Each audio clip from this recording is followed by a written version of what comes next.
Espaço Capixaba.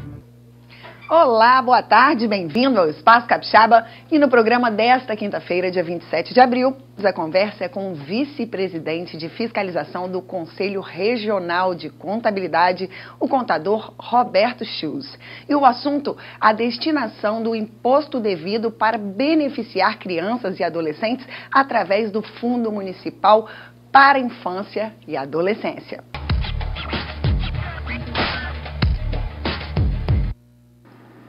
Voltamos com o programa Espaço Capixaba.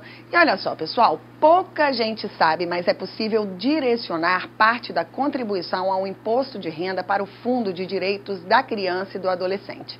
E esse direito, ele existe desde 1990, quando o fundo foi criado no âmbito do Estatuto da Criança e do Adolescente. E eu converso agora com o vice-presidente de fiscalização do Conselho Regional de Contabilidade, Roberto Schulz. Ele que vai nos dar mais detalhes.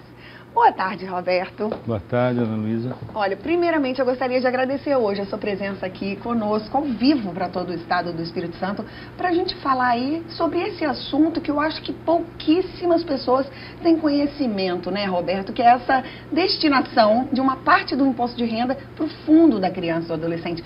Bem-vindo, viu? Obrigado pelo convite. É um prazer estar aqui falando, né, na TV Capixaba sobre essa causa tão nobre, tão importante, que é o Fundo da Infância e da Adolescência, né? Se nós não cuidarmos dos nossos jovens, principalmente nos de risco social, nosso país vai de fato ter cada vez problemas mais graves e mais sérios. Até porque a gente infelizmente sabe que o governo não tem feito muito por onde e por eles, né, Roberto? E são valores, né? Eu uso sempre essa frase, não custa nada.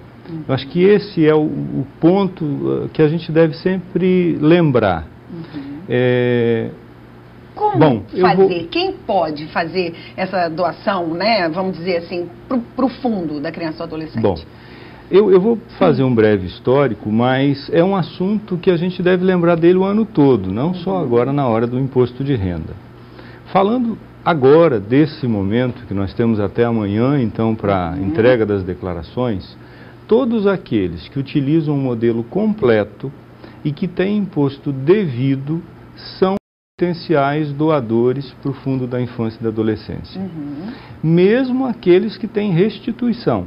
Né? Então, se você tem, por exemplo, um imposto devido de 10 mil ao longo de um ano, e você teve retenções na fonte de 12 mil reais, então, naturalmente, você vai ter os 2 mil de volta.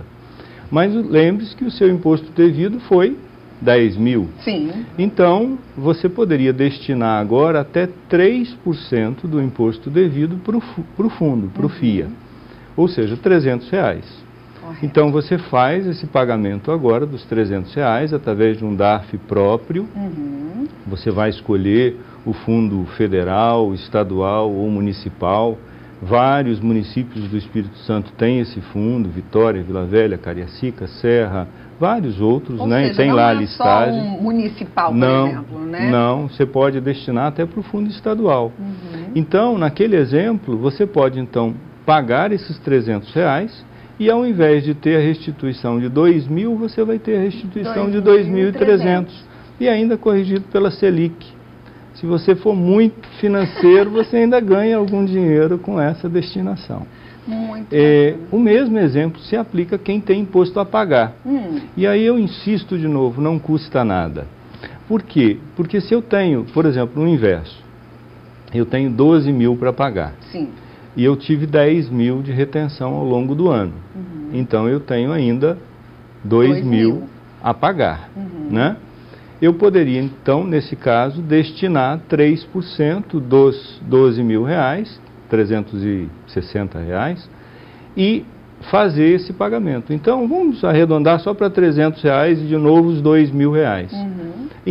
Vou lá, pago um DARF de R$1.700 para a Receita Federal, que vai para Brasília, e os outros R$300 ficam aqui, né? Ficam nesse fundo. Então, além dessas entidades que cuidam das crianças e adolescentes fazerem um trabalho que já merece o nosso aplauso, é verdade, elas têm essa possibilidade de captar esse recurso dentro do fundo, destinar a fazer trabalhos maravilhosos que eles fazem já, né, com muito sacrifício, com muito esforço, e não tem essa coisa de, mas são lá, meu Deus, só R$50, só R$40. Mais 50, mais 40, mais 30 no final das contas, né? Se Exato. todo mundo ajudar e fizer a sua parte, que realmente não custa nada, não né? Custa nada, não que custa seja nada. 30, 40, R$100 por ano. Sim.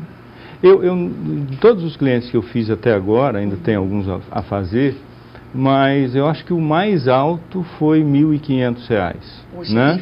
que diferença. Né? Nós, né? Eu tenho o programa Espaço Sustentável, a gente vai em muitas ONGs, a gente sabe como é difícil, a gente vê a realidade de cada um diretor de organização. Sim. É muito difícil e esse dinheiro faz uma diferença enorme. E é um trabalho voluntário, né? E ainda por cima... sofrendo todas essas dificuldades, né? O poder público, às vezes, ao invés de ajudar, acaba, de alguma maneira, dificultando. Né? Então, pois é, porque no começo da entrevista você disse, olha, nesse caso, que amanhã, último dia, né, para a entrega do imposto de renda, os brasileiros só podem doar 3%, mas quem faz isso no decorrer do ano pode doar 6%, não é isso? 6%, exatamente. Então, nós temos, eu chamo de 2 tempos, né? Um tempo do ano que eu posso fazer a destinação de até 6%, e esses 6%, eles são o limite global, e aí eu posso fazer uma parte para o Fundo da Infância e da Adolescência, outra parte para o Fundo do Idoso. Tem outros fundos também? Tem outros também? fundos, né? E quais são eles? Fundo do Idoso, Fundo do Esporte, Fundo da Cultura. E eu ainda tenho 2 programas que chamam PRONAS e PRONON, que são programas voltados para a saúde. Que legal. Né? Olha aí, não sabia disso, hein? Você de casa aí sabia? O limite são 6%. Na declaração agora, esses 3% só podem ser feitos para o Fundo da Infância e da Adolescência. Mas, ao longo do ano, então eu falei desses 2 tempos, você pode destinar... É comum, principalmente o assalariado, ele já sabe mais ou menos quanto ele vai ter de imposto devido, né? Se ele não sabe, deve procurar o seu contador, o profissional que cuida do imposto de renda dele, para estimar esse valor.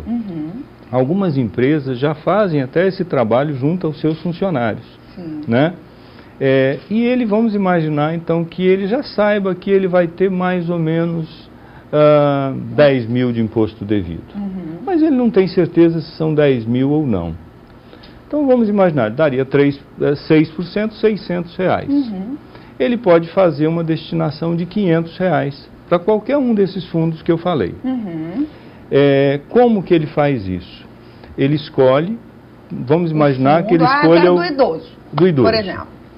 Então ele vai, no município Vitória tem o conselho, né, tem o fundo do idoso, ele vai ver qual é a conta desse fundo, qual o CNPJ, vai fazer um depósito identificado, né, para aquele fundo, e agora, na hora da declaração, então ele vai informar o código específico lá, qual foi o fundo, qual o CNPJ, qual o valor, né? Então, ao longo do ano, você tem a possibilidade de já fazer essa destinação. E aí, usando de novo o exemplo dos R$600, ou do 10%, dos 6% do imposto devido, né? Então, ele pode agora, já que ele fez R$500, ele ainda poderia fazer mais R$100 para o Fundo da Infância e da Adolescência. Então, é um assunto, como eu falei, a gente precisa estar lembrando disso ao longo do ano, né? Precisa estar pensando nisso, para que as entidades possam fazer um trabalho bonito, e realmente elas merecem. Ok, então olha, você que está aí em casa, não fez ainda seu imposto de renda, corre, liga para o seu contador e fala, olha, me ajuda aí que eu vou ajudar essas crianças do Brasil que elas merecem. Olha, Roberto, muitíssimo obrigada pela sua presença hoje aqui conosco, viu? Volte sempre. Foi um grande prazer estar aqui e obrigado pela TV Capixaba estar fazendo essa divulgação tão importante. A casa está sempre de portas abertas aí para boas notícias como essa. Tá bem, obrigado. E você aí de casa, muitíssimo obrigada pela sua audiência, pelo seu carinho. Eu vou ficando por aqui, mas amanhã eu te espero 1h05 da tarde e amanhã com o programa Espaço Sustentável. Você não vai perder, né? Tchau.